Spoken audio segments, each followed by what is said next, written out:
You've moved to a new country. You're starting a brand new life. Everything is unfamiliar: people, systems, culture. But the biggest challenge? The language. Living without knowing English is hard. Working is even harder. Not being able to express yourself. It's like you have a voice, but no one can hear you. That's exactly why I created this channel. It's here to support people like you. Strong, capable, hardworking, but struggling with English. This channel is for beginners. For those who just started working.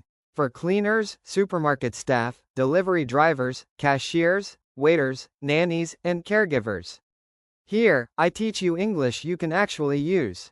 Not grammar heavy, not complicated, just simple, useful language for your job and daily life. Have you ever wondered? Do you know the English words for cleaning supplies? What's a mop? How do you say detergent, gloves, spray bottle? What if a customer at the supermarket says, "Where is the milk?" How would you answer? How do you ask for an address during a delivery? What do you say when it's time to give medicine to an elderly person? All these answers are right here, on this channel. I know life can be tough. And yes, sometimes you feel alone. But you are not alone.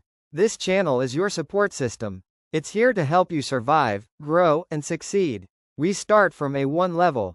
Videos are clear, slow, and practical. Step by step, we learn what you need for work and life.